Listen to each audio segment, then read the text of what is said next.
mortale stamane sulla Triestina. Ha perso la vita una nostra cara ex collaboratrice, Giulia Salviato, di appena 32 anni. Aperto stamane il consolato del Kazakistan a Marghera per le aziende venete nuove prospettive di affari e lavoro. In questa edizione le interviste a tutte le 12 Marie prescelte per l'edizione del Carnevale 2013. Inizia oggi una nuova rubrica che ci permetterà di conoscere in anteprima l'apertura del Gazzettino di domani. Benvenuti a questa edizione del TG di Televenezia, un'apertura tragica, incidente mortale stamane a Mestre lungo la Triestina all'altezza di Canoghera. A perdere la vita in uno scontro frontale con un camion è stata Giulia Salviato, una nostra ex collaboratrice di appena 32 anni. Le cause del sinistro, avvenuto verso le 10, sono in via di accertamento da parte della polizia stradale. È probabile che abbia contribuito però anche la nebbia e il ghiaccio che stamane hanno provocato molti incidenti in tutta la provincia. L'auto su cui viaggiava Giulia Salviato proveniva da Favaro, è uscita dalla carreggiata, ha invaso quella opposta ed è finita contro un camion di un trasporto eccezionale che viaggiava in senso opposto di marcia. Giulia è morta sul colpo. Sul posto i vigili del fuoco, i sanitari del SUEM e anche la polizia locale, ma non c'è stato nulla da fare. Causa l'incidente il traffico sulla Triestina è rimasto paralizzato. La strada è stata chiusa in entrambi i sensi di marcia. Era una splendida ragazza, ha lavorato per un anno nella nostra redazione del TG, con passione e creatività, lasciando un buon ricordo. Ciao Giulia. Intanto cambiamo discorso, qualcosa si muove per le imprese venete. Stamane è stato aperto il consolato del Kazakistan a Marghera, un ufficio importante per aiutare le imprese venete a fare affari in uno dei paesi dell'ex Unione Sovietica che sta crescendo a ritmi esponenziali. Venezia torna sulla via della seta e apre a Marghera il consolato onorario della Repubblica del Kazakistan a Venezia. Per le imprese veneziane è un'occasione per avviare scambi commerciali, fare investimenti o anche attrarre investimenti. Un'occasione strategica in un momento così difficile per l'economia europea. Alla cerimonia di apertura, avvenuta alla presenza dell'ambasciatore del Kazakistan, Andrian Yelemessov, c'era anche il presidente degli industriali veneti, Andrea Tomat. Noi siamo molto presenti per l'estrazione, quindi facciamo l'attività perché poi le risorse naturali bisogna poi renderle fruibili e essere parte importante come nell'industria di estrazione e trasformazione significa già avere un ruolo molto importante. In questo momento nel Kazakistan è impegnata l'ENI in attività di perforazione che assicureranno al paese nei prossimi decenni un'ingente ricchezza legata ai giacimenti petroliferi di cui il territorio è ricchissimo. Secondo le previsioni la regione diventerà ben presto il quinto produttore di petrolio al mondo. Una ricchezza che potrebbe rivelarsi una risorsa per le industrie italiane, dato che il popolo kazano ama tutto ciò che è made in Italy, a cominciare dal cibo. La mozzarella e i pomodori sono entrati nella dieta quotidiana per continuare con l'arredamento e per finire con l'abbigliamento. Dopodiché credo che noi abbiamo delle opportunità per quello che riguarda sicuramente tutto il settore abbigliamento, calzatura e arredamento. È un paese molto giovane che ha dei tassi di crescita importanti, che avrà delle disponibilità economiche significative tenuto conto della grande ricaduta sul numero di abitanti molto ridotti e quindi con una capacità di spesa che si avvicina molto al top del Made in Italy. Il console onorario Pierluigi Aloisio, nominato nel luglio scorso, è un imprenditore con molti interessi in Kazakistan e che si prefigge di fare da trade union tra le imprese venete e il mercato kazano e viceversa. Il paese, dopo il crollo dell'Unione Sovietica, ha vissuto uno sviluppo rapidissimo, ha una popolazione giovane e dinamica e in 2 anni sono stati creati 100.000 posti di lavoro. Dal punto di vista fiscale è un paradiso, non c'è nemmeno l'IVA, ma ci sono luci ed ombre. Fare attività in Kazakistan significa anche investire molto, è un territorio dotato di grandi ricchezze ma anche con delle condizioni climatiche particolarmente sfidanti. È un territorio anche con una densità di popolazione molto bassa, quindi con dei costi anche di accesso alla popolazione ai consumi finali particolarmente importanti. Comunque è un'opportunità in più, anche grazie appunto all'opportunità di sfruttare le tante risorse naturali e quindi noi che guardiamo con attenzione ad ogni occasione dobbiamo sicuramente prestare la massima attenzione anche a questa, che è un'opportunità che viene offerta anche con incentivi ma che si giustificano proprio per i costi e per comunque diciamo, la motivazione che ci vuole per riuscire ad arrivare fino là. Ci sono costi aggiuntivi legati al clima estremo, con escursioni termiche giornaliere che spaziano da meno 40 a più 40 gradi, un sistema bancario esposto a rischi di collasso e l'assenza di manodopera specializzata. Ma questa potrebbe essere un'opportunità per molti italiani. Tra le aziende venete che stanno scoprendo il paese c'è anche la San Benedetto di Scorzè e la Veniscom di Marghera, una società che supporta Eni nei servizi informatici. Invece a Venezia, battuta d'arresto per il turismo, settore economico trainante per l'economia, soprattutto nel 2012. Nonostante l'avvio del carnevale, gli alberghi per la metà sono ancora vuoti. Partenza al rallentatore per il Carnevale di Venezia. Il 40% delle camere negli alberghi è ancora libero, nonostante un fine settimana piuttosto ricco di iniziative. Il turismo, che nel 2012 ha dimostrato di essere il settore trainante in assoluto per l'economia di Venezia e del Veneto, comincia a risentire della crisi devastante che sta investendo il paese. L'Associazione Albergatori Veneziana, piuttosto rassegnata, si attende una piccola ripresa nei giorni della chiusura del Carnevale. Partenza a rilento, economia al rilento, situazione internazionale al rilento. Direi che tutto funziona esattamente in maniera drammaticamente armonica. La situazione internazionale è quella che è, e quella economica italiana evidentemente non si discosta da quello che purtroppo leggiamo quotidianamente sui giornali. Quindi è un trend che effettivamente troverà forse un attimino così di maggior brio nell'ultima parte del Carnevale. Si confida insomma nel last minute, anche se, secondo l'osservatorio del centro studi AVA, a fine dicembre il 5,5% delle aziende turistiche hanno previsto per il 2013 licenziamenti e soltanto il 4,2% ha annunciato assunzioni. Il settore alberghiero dà lavoro nel centro storico a 10.000 persone, mentre 15.000 sono legate al comparto commerciale. Nello sfondo rimane la polemica con gli organizzatori del Carnevale, accusati dalle categorie di non coinvolgerle mai abbastanza per la promozione della città. Il fenomeno del turismo è un fenomeno straordinariamente delicato e complesso, per cui essere così domandati e richiesti in ultima analisi a 10-15 giorni dall'avvio di una qualsiasi manifestazione è a mio avviso un attimino avvilente e anche un po' limitante. Credo che il turismo dovrebbe essere governato in forma di compartecipazione a 360 gradi e a 365 giorni all'anno. Ancora arresti per spaccio di droga in via Piave all'indomani della protesta dei residenti contro il degrado nella zona che non è scomparso nonostante l'incarcerazione dell'ex boss cinese Keke Pan. I militari hanno raggiunto e bloccato un tunisino che alla loro vista ha cercato di staccarsi da un gruppo di ragazze. Durante la perquisizione sono state scoperte alcune dosi di eroina che l'extracomunitario aveva appena ceduto a 2 clienti. Il fermato irregolare nel territorio è stato arrestato.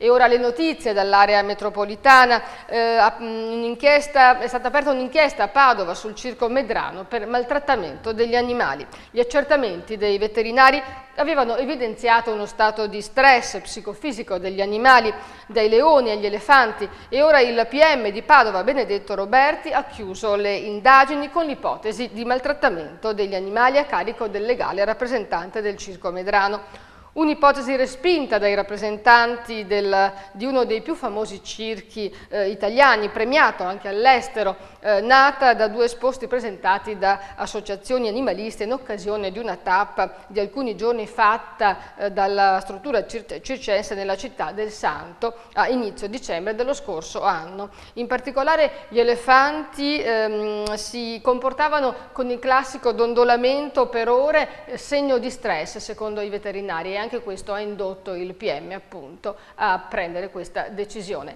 E ora altre notizie dall'area metropolitana, ce ne parla Margherita Beato. E ora le notizie brevi. Andiamo nel veneziano per parlare di una delega contesa. Chioggia reclama un assessore al turismo, lo fa con una lettera indirizzata al sindaco scritta da un gruppo di operatori del settore, ma il primo cittadino Giuseppe Casson non ci sta, la delega al turismo continuerà a tenerla lui. Graffitari autorizzati. Grazie all'associazione Passaparola nel Veneto orientale, alcuni commercianti hanno messo a disposizione saracinesche e altre superfici da decorare. Anche il sindaco di Musile, Gianluca Forcolin, ha dato l'ok per interventi di street art su cavalcavia, muri e fabbriche abbandonate. E nella Marca trevigiana c'è un telefono amico davvero molto efficace, sentiamo. Il quartiere chiama il telefono amico e sfratta la lucciola, troppi movimenti sospetti in quell'appartamento del centro di Arcade e così è bastato avvisare l'ignaro proprietario che ha mandato via l'esuberante inquilina. Il telefono amico è stato voluto dal sindaco Domenico Presti per le segnalazioni dei cittadini. Si chiama il numero indicato e si registra un messaggio. Disabili e invalidi civili sono i primi a far le spese della crisi e a venir licenziati dalle aziende. Il fenomeno è in aumento, come denuncia lo Spisal, il servizio di igiene e sicurezza ambiente sul posto di lavoro dell'Ulsotto di Asolo. Si tratta di una scelta il più delle volte forzata, visto il generale rallentamento delle produzioni. Infine Padova e le maniere forti. Installato da poco più di un mese, l'autovelox sulla strada dei Vivai a Piove di Sacco è già stato abbattuto, un vero record che si aggiunge a quello del numero di multe, centinaia in pochissimi giorni. Il macchinario dovrà essere nuovamente installato. Di questi tempi tira anche la professione del becchino. Al bando per un posto di necroforo nel cimitero di Legnaro hanno risposto 84 persone tra i 20 e i 58 anni. Dovranno dimostrare di conoscere le normative sanitarie, nonché di saper realizzare un intervento di muratura. Come avete sentito dai titoli, ora vi mostreremo le interviste che abbiamo realizzato oggi a tutte le 12 Marie che sono state selezionate per prendere parte, per dare vita al corteo delle Marie che solitamente così attrae, forse una delle più grandi attrazioni del Carnevale di Venezia. Vediamo. Sono cariche di entusiasmo e pronte ad immergersi in un fitto calendario di feste, apparizioni e serate. Sono le 12 finaliste della Festa delle Marie, protagoniste femminili del Carnevale veneziano e selezionate domenica scorsa tra una folta schiera di aspiranti. Un'aria nostalgica ricopre quest'anno l'attesa elezione della Maria dell'anno, dovuta alla mancanza di Bruno Tosi, regista dell'iniziativa che ha recuperato la tradizione veneziana delle 12 Marie ed è riuscito negli ultimi anni a trasformare l'evento in un vero e proprio concorso di bellezza con rilevanza nazionale. La finalista infatti avrà la possibilità di accedere direttamente alle selezioni di Miss Italia e sarà l'angelo che sorvolerà Piazza San Marco nella futura edizione del Carnevale. La Maria deve essere bella, elegante, perché deve trasmettere l'immagine di una città elegante, unica al mondo, ma deve essere anche positiva, deve avere la capacità di emanare un'aura di positività di cui abbiamo molto bisogno in questo momento. Il Carnevale è una parentesi, in un contesto difficile, la Maria è l'interprete, il simbolo del Carnevale e deve essere coerente con questo messaggio di positività. 12 giovanissime dunque tra i 18 e i 24 anni, tutte della provincia veneziana. Impegnate tra studio e lavoro non mirano a diventare reginette di bellezza, anche se certamente celano una forte speranza, ma a prendere il diploma, terminare l'università e dedicarsi alla ricerca di una professione. È il momento quindi di lasciare spazio a loro e conoscerle una ad una. Lavinia Zero, sono di Mestre, ho 20 anni e frequento il DAMS di Padova, disciplina delle arti, della musica e dello spettacolo. Io spero che questa esperienza sia stupenda, anche se lo penso già, ho voluto partecipare perché mi è sempre piaciuto il Carnevale di Venezia e vorrei rappresentare questa bellissima città a cui mi sento appartenere, dato che sono di Mestre, quindi molto vicina. Sarighetto, 19 anni, neodiplomata, sono di Milano. Cosa fai nella vita? Cerco occupazione nel mondo del turismo. Qui a Venezia, mi piace la danza, ballavo, mi piacciono i gatti, sono appassionata di gatti. E ti spinge a fare questa esperienza? Per gioco, un po' per curiosità e per partecipare in prima persona al Carnevale di Venezia. Sono Elena Vigentin, abito a Spinea, ho 20 anni. Di questa manifestazione mi aspetto molta gioia e anche crescere con me stessa, mettermi sempre in gioco, e questa è un'esperienza fantastica. Chiara, ho 18 anni, sono una studentessa, sono al quinto anno di superiori, vivo a San Donà di Piave. Fin da piccola sono rimasta colpita dalle sfilate che c'erano qui durante il periodo di Carnevale e finalmente quest'anno, 18enne, ho potuto realizzare questo sogno. Io sono di Rossi Marta, ho 19 anni, ho finito gli studi la scorsa estate a luglio. Adesso cerco lavoro e spero bene e nel frattempo gioco a pallavolo in Serie B a Treviso e fortunatamente sono riuscita a passare questa selezione, adesso spero in questi 10 giorni, insomma, spero di vincere, però comunque insomma, spero di divertirmi tanto con le mie compagne Maria. Sono Pizza di Stefano, ho 25 anni, abito a Chirignago e sono una parrucchiera. Di poter vivere un'esperienza unica e vestire appunto abiti dell'epoca, avere questa esperienza così che mi resterà per sempre, che porta proprio gioia e colore in questo momento un po' così anche di crisi. Insomma. Flora Folz, ho 19 anni, sono di Venezia, però studio a Milano adesso per fare la stilista all'Accademia del Lusto. Difatti vorrei diventare la stilista. E sono molto contenta di essere qua perché spero di poter rappresentare al meglio una Maria, diciamo, una ragazza semplice, tradizionale e molto allegra. Mi chiamo Mognata Alice, ho 19 anni, studio a Padova Scienze della Formazione Primaria e il mio hobby è fotografare, amo fotografare un sacco e adoro gli animali, infatti a casa ho tantissimi animali. E ho scelto di partecipare perché mi piace proprio l'atmosfera sia del carnevale che indossare quegli abiti bellissimi, e quindi sarà un'esperienza stupenda. Sono Giulia Nasi, ho 21 anni, abito a Venezia e studio cinese, economia e diritto dell'Asia orientale a Ca' Foscari e sto aprendo con mia madre una società di costumi da bagni interi. Questa città l'amo con tutto il mio cuore e adoro il carnevale perché sono una persona molto solare, allegra e io non sono una ragazza che le piace fare i concorsi di bellezza, però questo per me è importante perché sarebbe veramente un onore, una grande responsabilità rappresentare Venezia. Sono Matilde Giacomello, ho 19 anni e nella vita studio infermieristica presso l'Università degli Studi di Padova. Ho deciso di partecipare perché sono stata spronata e invitata da mia zia ed è una cosa che mi sarebbe sempre piaciuta fin da quando ero piccola. E adesso finalmente ci sono riuscita e sono molto felice di questo. Sono Beatrice Trabuia, ho 18 anni e vengo da Merni di Martellago. Sono una studentessa, sono nell'anno del diploma, studio qui a Venezia, al turistico, al Garotti e nella vita mi piacerebbe poter avere una vita che mi permetta di girare molto il mondo, di conoscere gli altri paesi, le altre culture perché ne sono molto affascinata.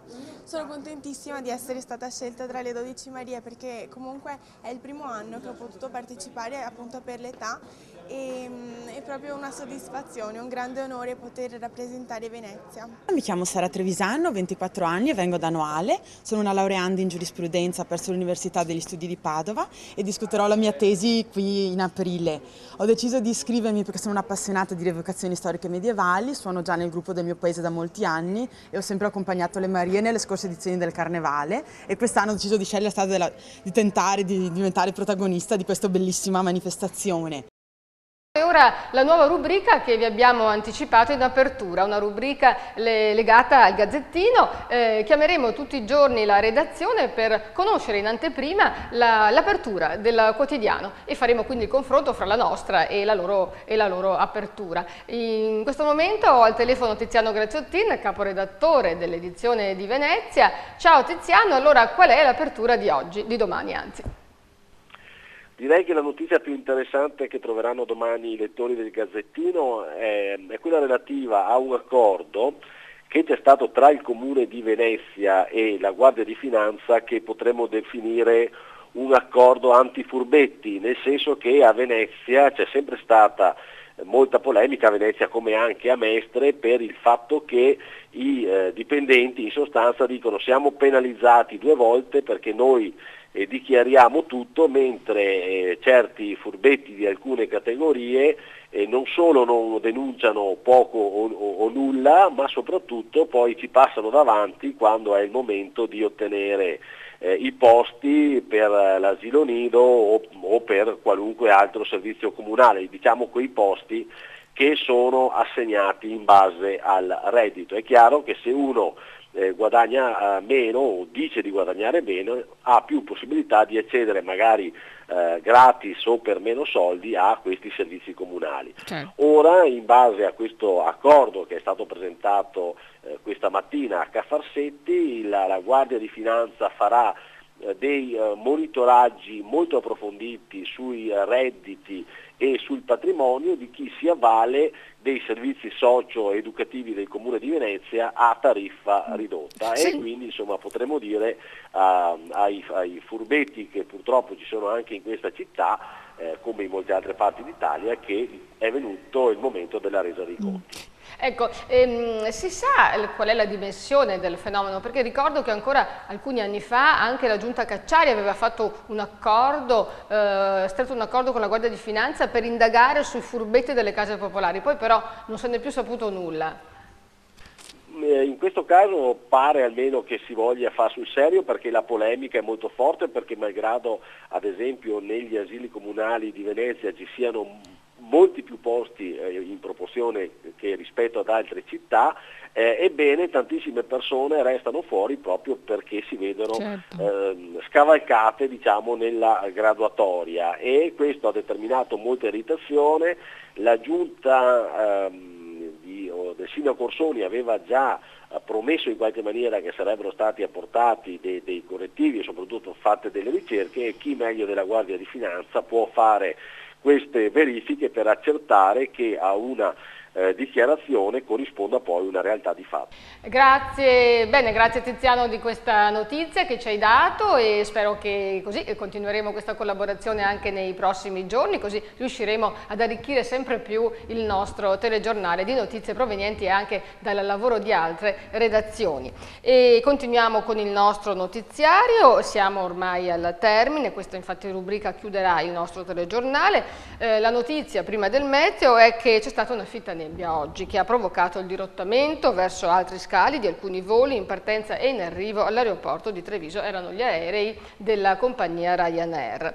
E c'è anche un'altra notizia, che c'è un anticiclone, l'anticiclone della Merla, che è in arrivo e che porterà, strano a dirsi, giornate all'insegna del clima primaverile, lo dicono i meteorologi, i quali però sottolineano che gli anticicloni invernali hanno un rovescio della medaglia. Sulle regioni nostre, nelle settentrionali in particolare, ristagnano nebbie e nubi basse che provocano il cosiddetto effetto freezer per mancanza di sole. Quindi ci saranno giornate di gelo, soprattutto a Venezia, Padova e Rovigo, ma poi, e questo fino a venerdì, ma poi ci sarà un vero e proprio colpo di scena e una forte perturbazione dal nord Europa spazzerà via la nebbia e porterà maltempo con tanta neve sulle Alpi e nella valle dell'Adige, Bolzano, Trento e temporali verso le regioni centrali e la Sardegna.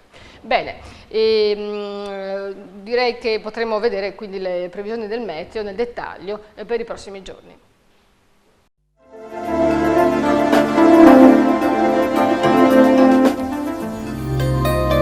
Fino a venerdì tempo stabile ma con le solite nebbie in Valpadana. Sabato una rapida perturbazione porterà pioggia. Mercoledì 30 gennaio. Cielo parzialmente velato con foschie o nebbie nelle ore più fredde. Minime in salita sopra lo zero, massime stazionarie. Mare calmo o poco mosso. Giovedì 31 gennaio. Cielo sereno con banchi di nebbia al mattino, minime in ulteriore ripresa, massime stabili, mare calmo o poco mosso. Venerdì 1 febbraio, nebbia e cielo coperto, minime stabili, massime in salita, comprese fra 3 e 7 gradi. Sabato 2 febbraio, probabile peggioramento con pioggia diffusa e vento di scirocco sulla costa, temperature in aumento. La marea di mercoledì 30 gennaio è normale, la massima a mezzanotte e 25 75 cm, la minima alle 6:25 20 cm.